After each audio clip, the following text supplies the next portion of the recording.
Muy buenas tardes, familia. ¿Qué tal? Bienvenidos a un nuevo vídeo para la cuenta de Costalero de Oficio, para la gente que está ahí en la comunidad de WhatsApp y bueno, la gente que me siga también en YouTube.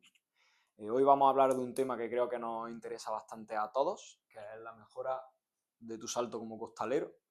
Y vamos a abordar una serie de variables y vamos a entender una serie de conceptos que realmente van a ser los que nos van a hacer dar un salto a, vamos a decir, un escalafón superior en nuestro rendimiento como costaleros y sobre todo en lo que sería la fuerza a la hora de levantar, ¿no? Que es una de las cosas en las que más se ve el poderío de una cuadrilla. Entonces, todo lo que podamos trabajar esto y de la manera más específica e intensa posible, nos va a ayudar, ¿no? A seguir rindiendo debajo de los pasos.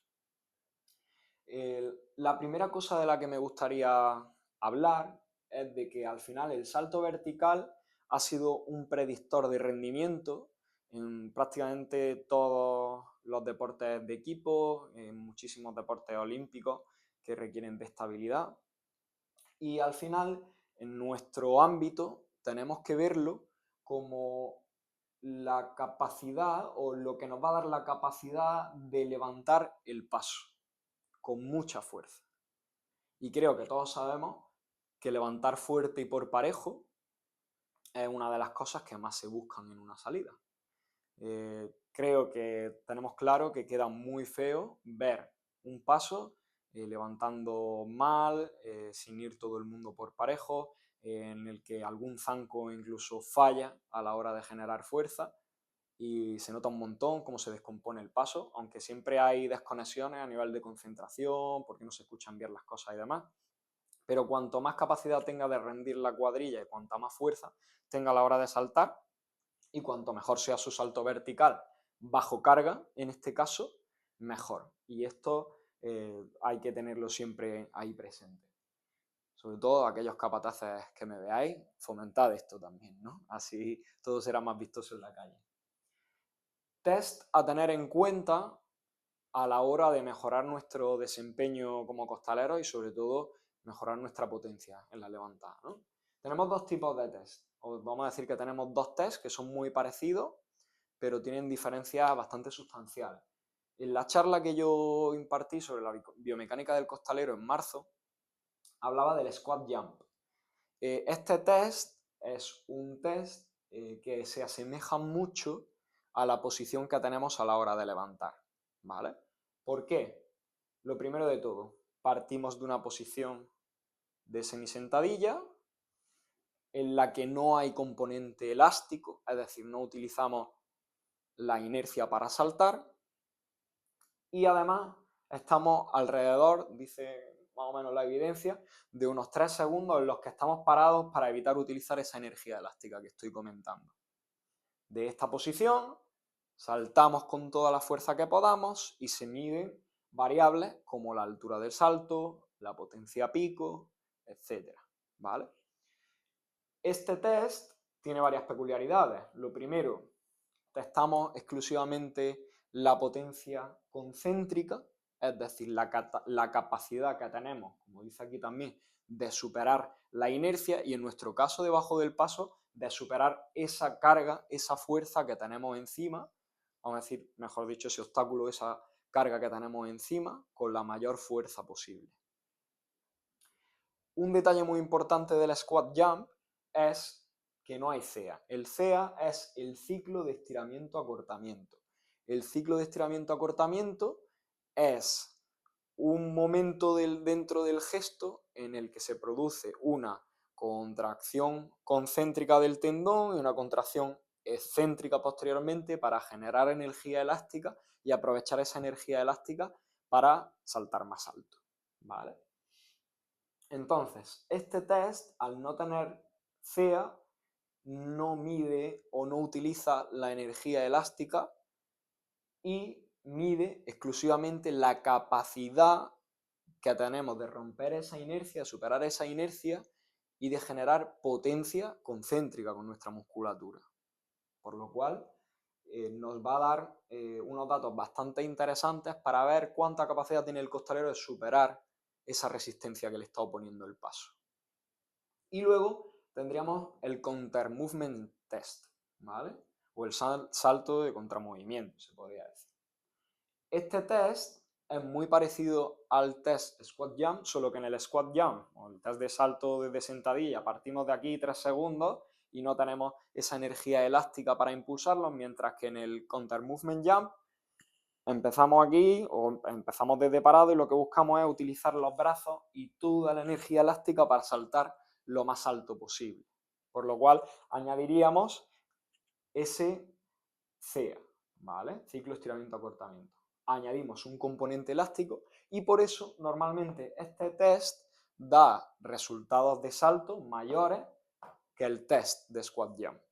¿Por qué? Bueno, al final, siempre que añadimos esa elasticidad, le permitimos a nuestros tendones y a nuestra musculatura conducir esa energía elástica y generarla de manera mucho más eficiente, vamos a poder saltar más. Además, como digo, si entra en juego el CEA, el ciclo estiramiento-acortamiento, va a ser un gesto que tiene una parte de concéntrico y una parte de excéntrico. Excéntrico en la bajada, concéntrico al hacer esa triple extensión que significaría un salto. Digo triple extensión porque para saltar hacemos una extensión de tobillo, es decir, nos ponemos de puntilla, una extensión de rodillas, tendemos las rodillas y una extensión de cadera y nos elevamos, ¿vale? En el aire. Aquí un poco los dibujitos, como veis partiríamos de una posición en estático, inclino y salto, ¿vale? Ahora tenemos una serie de conceptos que me gustaría que estuviesen bastante claros porque todos ellos lo que hacen es marcar el rendimiento o son predictores del rendimiento del salto vertical. Es decir, si tenemos muy buenos valores o muy buen rendimiento en estos conceptos, que algunos son más abstractos y otros son medibles, podemos saber cómo va a rendir un costalero debajo del paso o un atleta en su deporte. Conceptos clave. La potencia. La potencia es el resultante de la ecuación de fuerza por velocidad.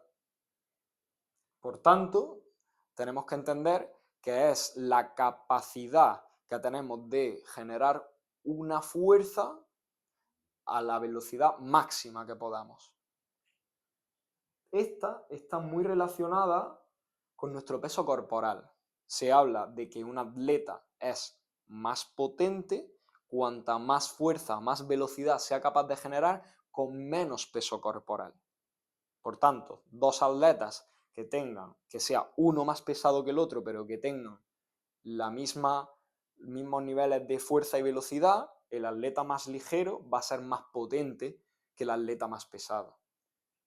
Esto es muy interesante a la hora del rendimiento del costalero, también lo hablábamos en la charla que di en marzo, que muchas veces la tendencia, o estos últimos años, la tendencia que se ha tenido, y durante toda la vida, es que el costalero tiene que estar pasado de peso, o gusta mucho ver un costalero muy masificado, con ese cuerpo de strongman que hablábamos, pero realmente lo que considero para mi gusto que es más eficiente es que el costalero tenga más ajustada su composición corporal. No significa que tengamos que estar ultra definidos, sino que tener la masa muscular suficiente o la estructura suficiente para tolerar las demandas que nos está dando el paso y a la misma vez tener esa agilidad, esa potencia, esa velocidad a la hora de generar fuerza para los gestos que tenemos que hacer durante la estación de penitencia y resistir a nivel cardiovascular lo que vamos haciendo en esa estación. Lo segundo que tenemos, o el segundo concepto clave, es la fuerza, cuánta carga soy capaz de mover en el espacio. Todos lo conocemos y creo que no hay que aclarar mucho más. La velocidad, la capacidad que tengo de ejecutar un gesto de manera rápida o de superar una carga o una resistencia de manera rápida. El salto o un salto de normal que nosotros ejecutaríamos en el in situ normalmente son unos 0,2 segundos. Por lo cual, imaginaros en una levantada, más o menos la velocidad de reacción quizás es un poquito más porque tenemos que superar una carga. Cuanto más veloces seamos superando esa carga y saltando, mejor se suele ver la levantada o más pareja se podría llegar a ver si toda la cuadrilla tiene esa fuerza equiparada. siguiente concepto del que vamos a hablar es del RFD, el ratio de desarrollo de fuerza o la tasa de desarrollo de fuerza. Vamos a decir que es la capacidad que tengo de generar la máxima fuerza en una unidad de tiempo. ¿Qué quiero decir con esto? En un tiempo determinado vamos a hablar, por ejemplo, una levantada que se da en medio segundo desde que toca el capataz el martillo. ¿Cuánta fuerza es capaz de generar el costalero para vencer esa resistencia y a cuánta velocidad es capaz de generarla?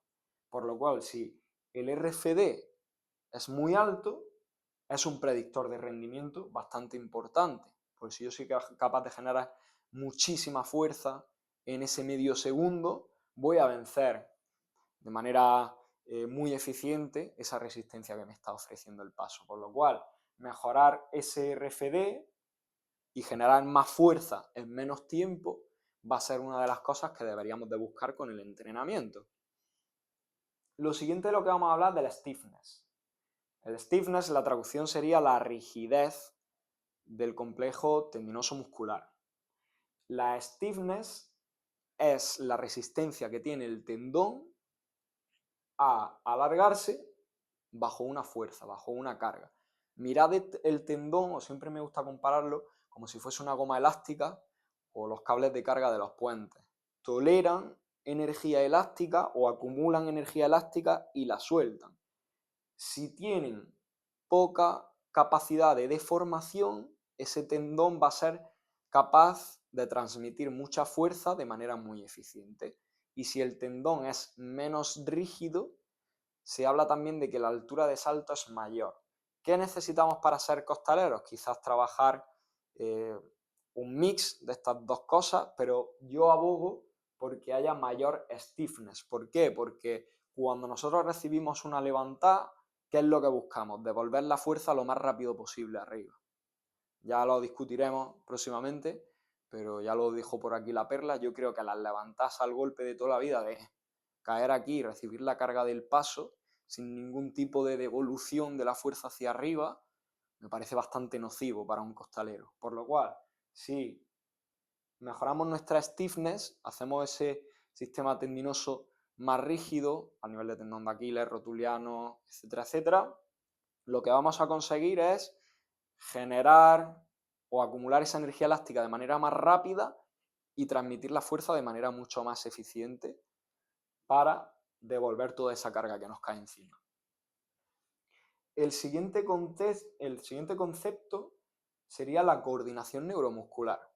Esto es algo abstracto, es decir, es muy difícil de medir, pero aquí quiero destacar una cosa clave, y es la coordinación intermuscular. La coordinación intermuscular es la capacidad que tienen de coordinarse todos los músculos de un grupo para ejecutar una acción. ¿Dónde se ve mayor coordinación intermuscular? En gente que está muy entrenada y bien entrenada y que son capaces de realizar gestos complejos a alta velocidad. Todos los músculos se ponen, vamos a decir, se ponen de acuerdo para generar esa contracción lo más rápido posible y ejecutar una acción como sería frenar, como sería aterrizar o como sería propulsar o despegar. Por lo cual hay que tener muy en cuenta esto, gente que está poco entrenada, gente que es sedentaria, gente que no tiene una condición física en condiciones para meterse debajo de un paso, no va a tener buena coordinación intermuscular. Y si nos ponemos, en general, ni buena coordinación neuromuscular. Por eso se pueden dar lesiones, y más si estamos bajo fatiga. Cuanta más fatiga tengas, peor coordinación neuromuscular va a tener, porque nuestro sistema nervioso, vamos a decir, hablando mal y pronto, que se despiporra. Por tanto, entrenando, tenemos que ser capaces de mejorar esa coordinación intermuscular, y cuando ves a un sujeto que comienza a entrenar fuerza, esas primeras mejoras que se dan los primeros meses de entrenamiento, que la gente empieza a mover kilos más rápido, sin ganar masa muscular, pero cada vez mueve kilos más rápido de manera más eficiente. Eso es coordinación intermuscular e intramuscular. Intramuscular sería ya la coordinación entre las propias fibras del músculo para generar una contracción. Pero lo que nos interesa a nivel de rendimiento es la intermuscular, entre músculos. Lo mencionábamos antes, el ciclo estiramiento-acortamiento, la capacidad de nuestro tendón de acumular esa energía elástica, de amortiguar la carga que se le viene encima cuando saltamos y de propulsarla hacia arriba. Volvemos a lo mismo, hablamos como si fuese una goma elástica. La goma elástica, la llama no tengo, la goma elástica tiene esa capacidad de acumular energía elástica, ¡pam!, y soltar en una contracción concéntrico excéntrico, ¿vale? Se acorta y se alarga. Por último, otra cosa que yo he visto bastante literatura que puede estar en entredicho, que es la composición de fibras musculares. Vamos a decir, haciendo una simplificación de este concepto, y es que las fibras musculares, hay fibras de contracción rápida y fibras de contracción lenta. Se habla que las fibras de contracción rápida las tiene la gente que es capaz de hacer gestos muy explosivos, ¿vale? Vamos a hablar, por ejemplo, de un atleta de los 100 metros, ¿vale? O una persona que tiene que saltar con la pértiga. La gente que tiene más proporción de fibras de contracción lenta podría ser un maratoniano, por ejemplo. Gente que necesita hacer un esfuerzo mantenido en el tiempo, un tiempo prolongado, y aguantar. Son estímulos más de resistencia. Yo considero que el costalero tiene que ser un mix, un 50-50 de estas dos. ¿Por qué? Porque tenemos que ser capaces de generar estímulos de contracción rápida, pero a la misma vez tenemos que tener mucha resistencia, porque nuestra demanda o una mano o una chicotada debajo de un paso exige muchísima carga y muchísima resistencia, pero luego a la hora de levantar tenemos que ser potentes y devolver el peso por parejo arriba. Por tanto, yo creo que deberíamos estar ahí entre medias, utilizar estímulos cardiovasculares más prolongados, más a largo tiempo en sesiones, y también estímulos más potentes o más rápidos. Llegamos a la guinda del pastel. ¿Cómo entrenamos el salto vertical? El salto vertical se puede entrenar de varias maneras. Todos los componentes tienen que estar en juego. Vamos a dividir los componentes del entrenamiento de fuerza que pueden ayudarnos, como la fuerza y la pliometría, ¿vale? En cuanto a la fuerza, aunque somos redundantes, a lo que me quiero referir es a mover cargas. Hay que mover cargas tanto de manera bilateral, es decir, con las dos piernas a la misma altura, una sentadilla de toda la vida, un peso muerto, un hip thrust, lo que sea, y hay que mover cargas unilaterales, hay que mover cargas a una sola pierna, en zancadas, en sentadillas búlgaras, hay que hacer hip thrust a una pierna, puente glúteo, lo que sea, como orquestemos el entrenamiento, pero hay que acostumbrarse a hacer las dos cosas, porque nosotros no somos un Playmobil que vive con las piernas a la misma altura siempre y los brazos a la misma altura siempre, sino que nosotros vamos alternando un brazo y otro, y va a haber calles debajo del paso en las que vamos a saltar y una pierna va a estar más elevada que la otra por la caída de la calle. O sea que esto es clave. Mover carga, ser muy fuerte moviéndolas y moverlas a mucha velocidad. Y aquí entra, para mí, lo que sería lo más importante para mejorar ese rendimiento del salto vertical, que sería la pliometría. La pliometría es el trabajo de salto, pero aquí hay un continuum, vamos a decir, o una serie de reglas que a mí me gusta exponer sobre todo a la gente que es más novata en el entrenamiento de fuerza y sobre todo el entrenamiento orientado al rendimiento. Porque volvemos a lo mismo, aquí volvemos o estamos buscando rendir debajo del paso. No estamos buscando ser culturistas. El que le guste el culturismo, genial, pero no va a ser lo más eficiente, ya os lo digo. Y es que para ser bueno el entrenamiento de la pliometría, tenemos que absorber carga, es decir, tenemos que ser capaz de aterrizar o de frenar nuestro peso corporal o con carga, con lastre. Tenemos que ser capaces de propulsar, es decir, lanzar nuestro peso o incluso cargas externas lo más rápido y de la manera más potente posible. Luego lo siguiente que trabajaríamos, lo de propulsar, podrían ser gestos concéntricos, es decir, elevar pesos muy rápido. Lo de absorber lo he dicho ya, aterrizajes, frenadas, excéntricos. Lo siguiente, entrenar el ciclo de estiramiento-acortamiento, trabajando el rango de movimiento, es decir, ser muy móviles nos va a beneficiar, y trabajando con el tiempo de contacto. De primeras, para trabajar este ciclo de estiramiento-acortamiento, podríamos trabajar saltos en el que el tiempo de contacto en el suelo sea mayor y luego ir acortando ese tiempo de contacto hasta que seamos muy reactivos en el salto, es decir, muy rápidos.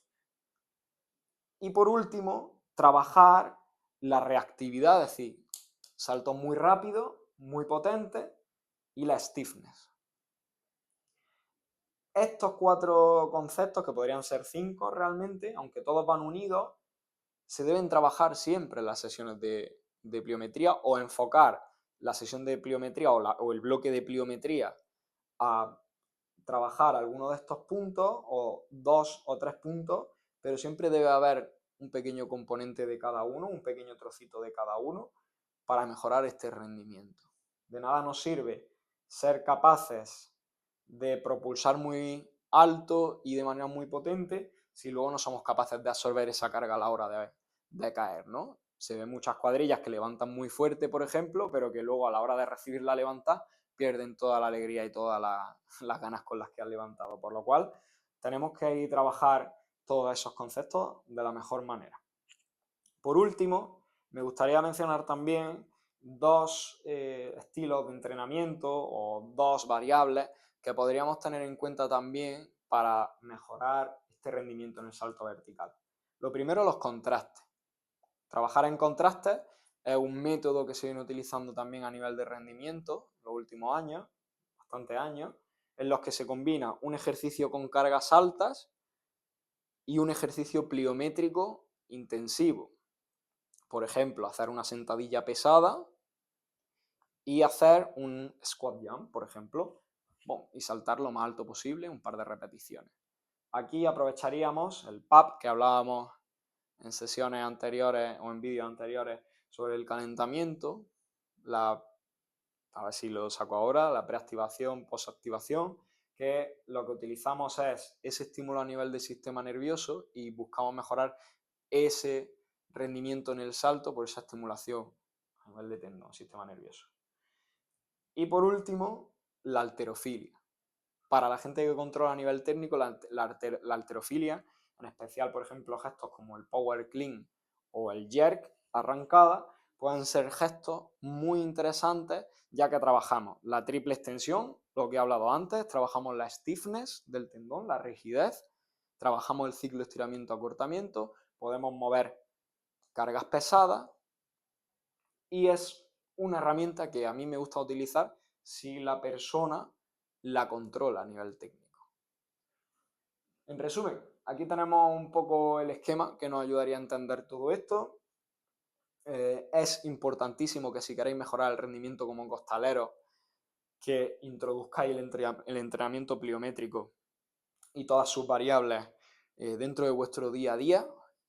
Consejo, mínimo 1 o 2 veces a la semana debería de haber de este trabajo de pliometría. Si vais variando la intensidad, se puede trabajar más veces a la semana incluso, pero con cabeza.